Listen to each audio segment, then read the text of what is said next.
Düşünsene, her gün kullandığın, dünyayı anlamlandırmak için başvurduğun sıradan bir kelime aniden zihninden tamamen siliniyor. Ve sadece senin zihninden de değil, ait olduğun bütün bir toplumun sözlüğünden buharlaşıp gidiyor. Kesinlikle. Yani sadece o kelimenin harfleri ya da sesi değil kaybolan. O kelimenin ifade ettiği duygu, onun etrafında şekillenen bütün o dünya görüşü de bir anda yok oluyor. Sanki düşünce sistematiğinin koca bir kolonu bir gecede kesilmiş gibi. Aynen öyle. Sence tek bir kelimenin, hatta birkaç kilit kavramın kaybolması, bütün bir toplumun dünyaya algılayış biçimini nasıl değiştirebilir? Kendi sorunlarını çözme kapasitesini, kendi kaderini belirleme gücünü nasıl etkiler? Bu gerçekten devasa bir soru. Bugün seninle tam olarak bu konunun derinliklerine iniyoruz. Masamızda son derece sıra dışı ve üzerinde günlerce konuşulabilecek yoğunlukta kaynaklar var. Oldukça ağır ama bir o kadar da ufuk açıcı metinler bunlar. Evet, öncelikle Sapar İklim ya da diğer adıyla Sapar Yıklamov'un biyografik notları var. Sonra Exile Lab arşivinden çıkıp gelmiş çok detaylı bir mühür görseli var elimizde. O mühür başlı başına bir mesaj zaten. Kesinlikle. Ve en önemlisi dil ile medeniyetin çöküşü arasındaki o görünmez mekanizmayı anlatan 140 yıllık tarihsel bir analizi barındıran kapsamlı bir makale var. Amacımız bu karmaşık belgelerin anlattığı hikayeyi senin için net, anlaşılır ve günlük hayatta karşılığı olan bir formata dönüştürmek. Tabii hemen en başında şu önemli çerçeveyi çizmemiz gerekiyor. İnceleyeceğimiz bu metinler, sömürgecilik, dil politikaları ve toplum mühendisliği üzerine çok spesifik, belirli bir tarihsel ve politik tezi işliyor. Yani ortada çok iddialı bir duruş var. Evet var. Ancak bizim buradaki görevimiz, kaynakların sunduğu bu iddiaların tarafını tutmak veya yazarın siyasi görüşlerini onaylamak değil. Sadece ne anlattığını anlamaya çalışıyoruz. Aynen öyle. Amacımız tamamen analitik bir inceleme yapmak. Yazarın bir toplumun dil üzerinden, kelimeler üzerinden nasıl dönüştürüldüğüne dair sunduğu o ince mekanizmaları tarafsızca masaya yatıracağız. Tam bir vaka çalışması gibi. Kesinlikle. Bu kaynakları devasa bir toplumsal dönüşümün nasıl kurgulandığını anlamak için bir örneklem olarak ele alacağız. Tamam, bunu bir açalım. O zaman önce bu iddialı fikirlerin arkasındaki zihni, yani Sapar iklimi tanıyarak başlayalım. Bu biyografik notları okurken karşıma çıkan profil beni gerçekten durup düşündürdü. Çok çarpıcı bir hayat hikayesi var ortada. 1952 yılında Türkmenistan'da doğmuş birinden bahsediyoruz. İkinci Dünya Savaşı sonrası dönemin Aşkabat'ı, üstelik 48'de şehri yerle bir eden o meşhur yıkıcı depremin hemen sonrası. Şehir kelimenin tam anlamıyla bir enkaz halinde o dönem. Evet, bir harabe. Ve Sapar iklim, o yıkıntıların arasına geçici olarak inşa edilen ve finevleri denilen ahşap yapılarda büyümüş. Bence bu detay sıradan bir biyografik bilgi değil. Neden öyle düşündün? Çünkü etrafındaki o devasa fiziksel yıkım ve hemen ardından gelen hayatta kalma, o yeniden inşa süreci, onun dünyayı algılama biçiminin temel taşlarını döşemiş olmalı. Üstelik 20. yüzyılın sonlarından itibaren 25 yılı aşkın bir süre bir İsveç'te siyasi sürgünde yaşıyor. Yani olaylara hem içeriden, o yıkımın tam ortasından, hem de dışarıdan soğukkanlı bir gözle bakabiliyor. Kesinlikle. Aslında o yıkım ve yeniden inşa metaforu sadece büyüdüğü fiziksel çevrenin değil, onun tüm entelektüel hayatının da tam bir özeti. Biyografisinde en çok dikkat çeken unsur, çok disiplinli bir zihinsel altyapıya sahip olması. Mühendislik eğitimi aldığını görüyoruz notlarda. Evet, kendisi bir mühendis ama aynı zamanda beşeri bilimler ve felsefeyle çok derin bir bağ kurmuş. İşte burada araya girmek istiyorum. Mühendislik ve felsefenin kesişimi dedin. Bu bana ilk başta biraz tuhaf geldi açıkçası. Neden tuhaf geldi? Çünkü genelde bu ikisi birbirine zıt kutuplar gibi görünür. Yani biri somut yapılar kurar, statik hesap yapar, beton döker. Diğeri ise o betonun anlamını, varoluşunu, soyut kavramları sorgular. Yazar bu ikisini metinlerinde nasıl harmanlamış sence? Çok yerinde bir soru. Aslında bu ikisi birleştiğinde inanılmaz analitik bir güç ortaya çıkıyor. Mühendislik ona sistem düşüncesini veriyor. Bir yapının kolonları nelerdir gibi mi? Aynen öyle. O kolonlar kesildiğinde bina nasıl çöker, yeniden inşa etmek için temele hangi malzemenin dökülmesi gerekir, bunlar tamamen mühendislik refleksleri. Anladım. Peki ya felsefe kısmı? Felsefe ve tarih ise ona bu yapının içindeki insanı ve anlamını veriyor. Yani toplumların nasıl çöktüğünü sadece duygusal bir trajedi olarak okumuyor, adeta bir binanın statik hesaplarındaki hatalar gibi adım adım işleyen mekanizmalar olarak inceliyor. Çok mantıklı. Ve az önce bahsettiğin o sürgün hayatı var ya, o durum onu anlattığı o köklerinden koparılma sürecini sadece tozlu arşivlerde araştıran bir akademisyen yapmıyor. Bizzat kendi teninde yaşayan varoluşsal bir özne yapıyor. Bu mühendislik ve hafıza inşası birleşimi kurduğu yapılara da çok somut bir şekilde yansımış. Kaynaklarımız arasında onun kurucusu olduğu Exile Lab International platformuna ait çok çarpıcı bir arşiv mührü var. O görsel gerçekten metnin ruhunu yansıtıyor. Sana ve bizi dinleyenlere bu mührü biraz detaylandırmak istiyorum. Çünkü üzerindeki her kelime özenle, adeta bir mühendis gibi seçilmiş. Beyaz bir zemin üzerinde koyu yeşil renkte çok net ve kalın çizgilerle çizilmiş iç içe geçmiş çemberler düşün. Tam bir resmi evrak damgası ciddiyetinde. Kesinlikle. En dıştaki çemberde büyük harflerle Exile Lab International ve Archival System yani arşiv sistemi yazıyor. Merkeze doğru odaklandığında From the Exile Lab Archive ibaresini görüyorsun. Ama asıl can alıcı kısım tam ortadaki ifade bence. Evet, tam ortada bence işin kalbi olan şu ifade var. Institutional Memory Unit yani kurumsal hafıza birimi. Bu sadece bir kağıdı damgalamak için yapılmış bir mühür değil. Hayır, arkasında çok güçlü bir duruş var. Bireysel hafızalar insanlarla birlikte ölür ama kurumsal hafıza nesillere aşar. Bu mühür, o silinmeye çalışılan tarihe karşı biz buradayız, olan biteni belgeliyoruz ve bu hafızayı kurumsallaştırıyoruz demenin görsel bir manifestosu gibi. Burada büyüleyici olan şey, o arşivdeki belgelerin bizi götürdüğü bütüncül bakış açısı.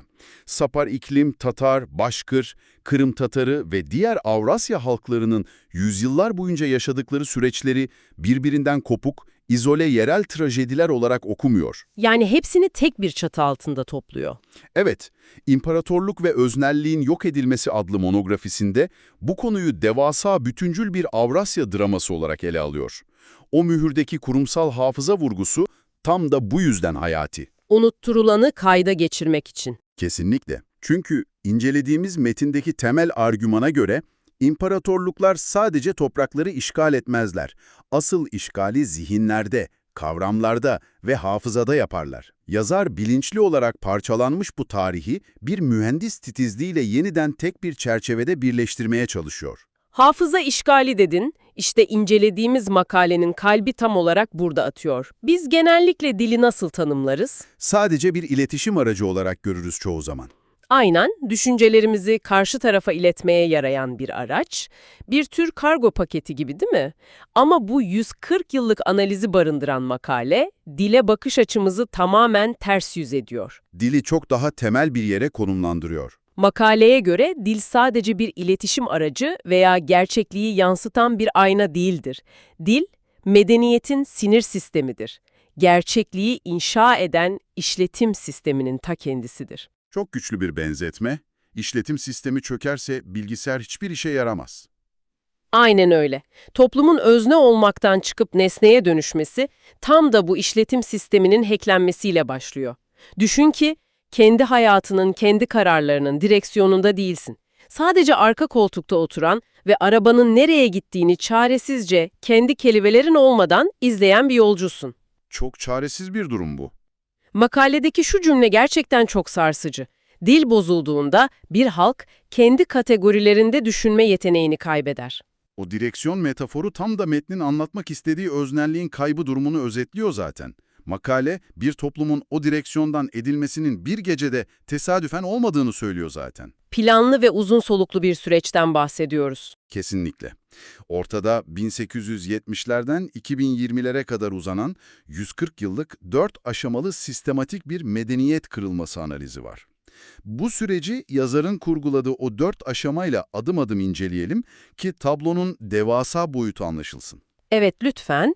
İlk aşama geç Osmanlı dönemiyle başlıyor sanırım. 1870 ila 1918 arası. Doğru. Yazar bu ilk aşamayı medeniyetin dilsel temellerini korumadan yapılmaya çalışılan yüzeyde kalan bir modernleşme girişimi olarak kodluyor. İşin ilginç tarafı, burada dışarıdan bir düşman işgalinden ziyade içeriden yaşanan bir kavramsal kopuş anlatılıyor. Yani kendi kendimize yaptığımız bir müdahale. Tam olarak öyle. Organik, toplumun kendi içinden ürettiği Türkçe kavramların yerini hızla Fransızca ve Arapça kopyaların alması, yazılı dilin yapay bir şekilde elitlere özgü bir forma sokularak zorlaştırılması söz konusu. Bunun faturası ne oluyor peki topluma? Bu neye yol açıyor biliyor musun?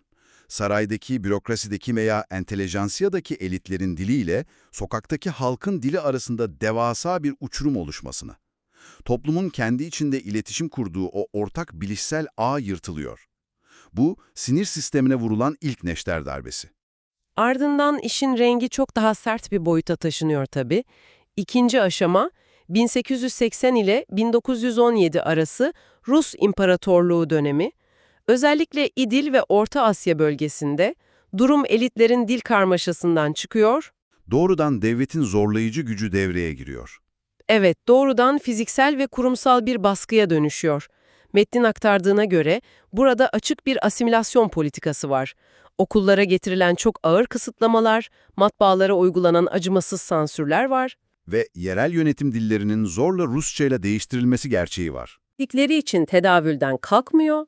O kelimeleri kullanan, taşıyan kurumlar ve insanlar sistemin dışına itildiği için yok ediliyorlar. Kelimeler adeta sürgüne gönderiliyor. Ve bu, bizi o en sarsıcı makalenin de en yıkıcı dönem olarak adlandırdığı 3. aşamaya getiriyor. 1920 ile 1991 arası Sovyet dönemi. Bence bu kısım en korkutucu olanı. Kesinlikle. Burada bahsettiğimiz şey basit bir dil politikası veya sansür değil. Yazar bunu kelimenin tam anlamıyla bir bilinç mühendisliği olarak tanımlıyor. Bilinç mühendisliği. Çok ağır bir tabir. Sadece düşün. Bir neslin içinde önce Arap alfabesinden Latin alfabesine, ardından çok kısa bir süre sonra Latin'den Kiril alfabesine geçiliyor. Bu gerçekten akıl almaz bir lojistik ve bilişsel şok olmalı. Yani sen okuma yazma öğreniyorsun, dünya görüşünü o harflerle inşa ediyorsun ve 10 yıl sonra senin öğrendiğin her şey anlamsız çizgilere dönüşüyor. Tam olarak bu. Bu basit bir harf değişikliği değil, medeniyet hafızasına yapılmış cerrahi bir amputasyondur diyor metin. Arapçadan kopuşla yüzyıllık İslami ve edebi geçmiş siliniyor bir kere. O bağ tamamen kesiliyor. Ardından Latin'den Kiril'e geçişle de o dönem Latin alfabesine geçmiş olan Türkiye ile ve diğer coğrafyalarla bağlar tamamen koparılıyor. Sonuç ne sence? Koskoca bir hafıza kaybı. Dedesinin yazdığı günlüğü okuyamayan, kendi tarihine körleşmiş bir torun nesli ortaya çıkıyor. Hafıza aktarımı fiziksel olarak imkansız hale getiriliyor. Sadece harfler değişmiyor ama o içteki kavramlar da gidiyor, değil mi? Aynen öyle. Üstelik bu boşluk öylece bırakılmıyor, o organik, derin kelimelerin yerine ruhsuz, steril, ideolojik Sovyet terimleri enjekte ediliyor zihinlere. Ve bu kelimelerin taşıyıcıları olan şairler, akademisyenler fiziksel olarak yok ediliyor. Ve son olarak da 1991'den 2020'ye kadar uzanan post-Sovyet dönemi var. Yani bağımsızlık sonrası dönem. İnsan dışarıdan bakınca bağımsızlıkla beraber o eski kelimelerin, o eski derinliğin hemen geri dönmesini bekliyor doğal olarak. Ama maalesef süreç öyle işlemiyor. Evet, makale bu dönemi de bir tür sterilizasyon olarak nitelendiriyor. Neden? Çünkü o devasa zihinsel ve kurumsal boşluk gerçek felsefi derinlikle değil, içi boş sloganlarla, sığ propagandalarla dolduruluyor. Toplum görünüşte bağımsız ama analitik ve ahlaki sözcük dağarcığı hala felçli durumda. Kelimelerin içi boşaltılmış bir kere. Peki tüm bunlar ne anlama geliyor? Şu an bizi dinleyen, kendi sabah kahvesini içerken veya işe giderken bu konuları düşünen biri neden 140 yıllık bu Avrasya dramını umursamalı? İşte asıl mesele bu. Neden umursamalıyız? Çünkü makalenin bizi getirdiği nokta çok evrensel. Bir toplumun dili, olayları adlandırma, sınırlarını çizme kapasitesi elinden alındığında o toplum tarihin bir öznesi olamaz. Olaylara yön veren, kaderini çizen taraf olamaz. Sadece sürüklenen bir kalabalığa dönüşür. Aynen öyle. Sadece dışarıdan gelen şoklara tepki veren, kolayca manipüle edilebilen, korkutulabilen bir yığına, yani bir nesneye dönüşür. Az önce bahsettiğimiz arka koltuktaki o çaresiz yolcuya dönüşür. İnsanın kendi yarasının, kendi krizinin adını kendi kelimeleriyle koyamaması muazzam bir hapislik halidir aslında. Eğer bir sorunu tanımlayacak kavramsal araca sahip değilsen, o sorunu çözemezsin. İsmini koyamadığın şeyi tedavi edemezsin. Etrafında bir şeyler ters gider, bir huzursuzluk hissedersin ama bunu ifade edemediğin için çözüm de öğretemezsin. İşte yazarın öznellik kaybı dediği felç durumu tam olarak budur. İşte burası gerçekten ilginçleşiyor. Çünkü makale sadece teşhis koyup her şey bitti demiyor. Bu iddiayı havada bırakmıyor. Çok somut bir zemine oturtuyor. Yok edilen, anlamı buharlaşan o spesifik kelimelerin bir anlamsal haritasını çıkarıyor önümüze. Adeta bir otopsi yapıyor o kelimelere. Evet, bu haritada 5 kilit kelime var ve inanın bana bunlar rastgele seçilmiş kelimeler değil. Bunlar bir toplumun kendi kendine yetebilme, düşünme ve ayakta kalma araçları.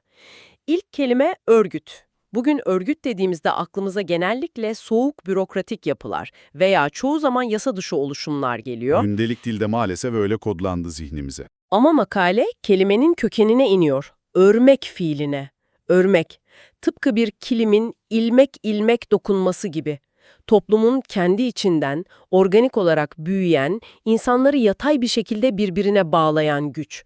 Tepeden inme bir emir komuta zinciri değil, toplumun kendi doğal dokusu. İkinci kelime ise bu organik dokunun eyleme geçmiş hali aslında. Örgütlenme. O da bir dernek kurmak gibi algılanıyor bugün. Ama bu sadece bir odada fiziksel olarak bir araya gelmek veya bir dernek kurmak değildir.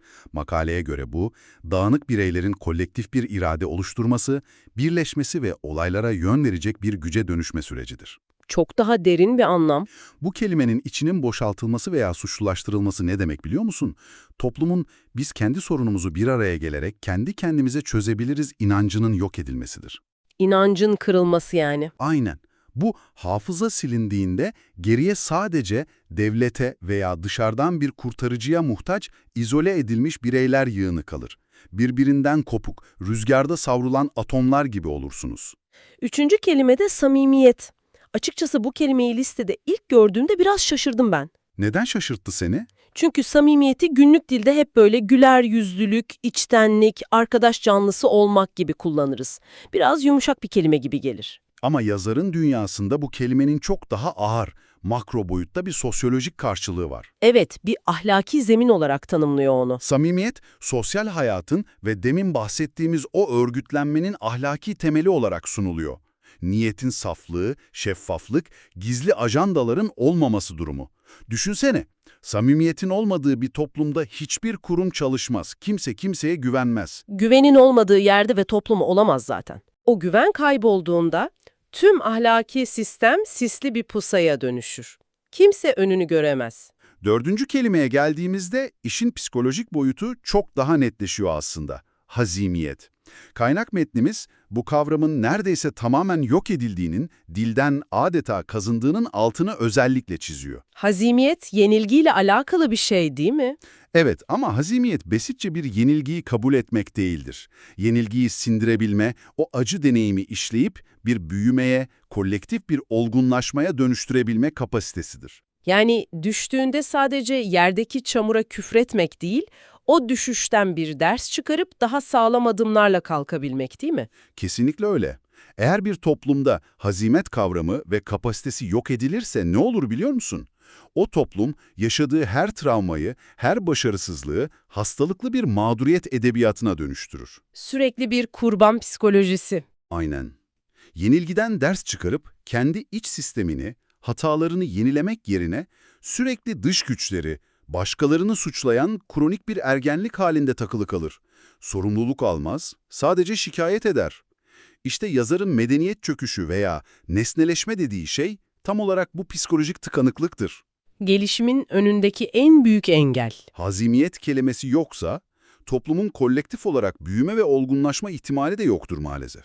Gerçekten çok ufuk açıcı bir bakış açısı bu ve geliyoruz 5. kelimeye. Yazarın tüm bu 140 yıllık medeniyet çöküşünün merkezine koyduğu o eksen kelimeye. Cehalet. Ben cehaleti her zaman okula gitmemek, diploma eksikliği veya matematik sorusu çözememek olarak kodlamıştım zihnimde. Çoğumuz öyle kodluyoruz günümüzde. Ancak Türk İslam düşüncesinin bu merkezi kavramı makalede bambaşka bir şekilde karşımıza çıkıyor. Yazar bunu bir tür karanlık hali olarak tasvir ediyor. Cehalet, insanın diplomalarla dolu duvarları olsa bile gerçekliği görememe, doğruyu yalandan, dostu düşmandan ayıramama, karmaşık neden-sonuç ilişkilerini kuramama durumudur. Çok doğru bir tanım. Eğitim sistemi sana harfleri, formülleri öğretebilir. Ama gerçekliği okuma yeteneği vermiyorsa o toplum hala zifiridir cehalet içindedir metine göre. Görme yetisini kaybetmek gibi. Yazarın tanımıyla bu, gerçeğin olmaması, ahlaki pusulanın kaybolması, toplumun organize olamaması halidir. Cehalet içindeki bir toplum kendi karanlığını isimlendiremez bile.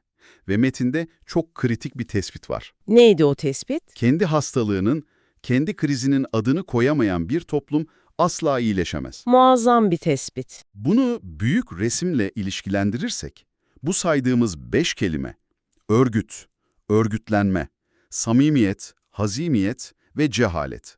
Bunlar sözlükten rastgele koparılmış yapraklar değil. Hepsi birbirine bağlı değil mi? Bunların hepsi tek ve devasa bir bilişsel sistemin birbirine bağlı çarkları.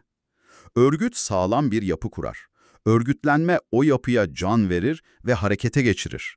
Samimiyet, o yapının çürümesini engelleyen ahlaki bağışıklık sistemidir. Peki ya hazimiyet? Hazimiyet ise kriz anlarında o yapının çökmesini engeller, alınan darbelerden tecrübeyle güçlenmesini sağlar.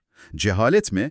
O da tüm bu sistemi içten içe kemiren, ışığı kapatan zifiri karanlıktır. Bu kelimeler zihinden sökülüp atıldığında geriye tam bir boşluk kalıyor anladığım kadarıyla. Geriye, otoriter yapıların, manipülatörlerin istedikleri gibi şekillendirebilecekleri, tepki veremeyen, bağımsız düşünemeyen harika bir laboratuvar zemini kalıyor.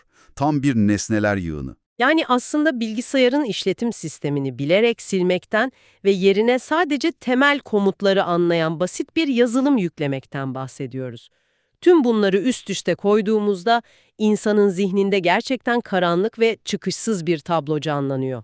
İlk bakışta öyle görünüyor, evet. Ama makaleyi sonuna kadar okuduğumuzda anlıyoruz ki Sapar ikliminin amacı sadece bir felaket tellallığı yapmak değil. Sadece işte böyle yok edildik deyip kenara çekilmiyor yazar. O, öznellik ulusal platforma adını verdiği bir yapı inşa etmeye çalışıyor. Çözüm odaklı bir yaklaşım. Yok edilen bu entelektüel külliyatı, kavramları yeniden var etmek için devasa bir arşiv, bir geri dönüş haritası sunuyor. Yani bu karanlık tablonun içinde çok güçlü bir çıkış yolu var. Yazar bu yıkımın kaderi olmadığını, tersine çevrilebileceğine inanıyor. Metnin bize sunduğu en güçlü ve umut verici tez de tam olarak bu zaten. Yazar bu kayıp kelimeleri bulup geri getirmenin basit bir entelektüel hobi, nostaljik bir sözlük çalışması olmadığını söylüyor. Ne anlama geliyor peki? Kelimeleri geri kazanmak? Kelimeleri geri kazanmak, bireysel ve toplumsal anlamda bilişsel, ahlaki, politik ve nihayetinde ruhsal bir egemenlik inşasıdır.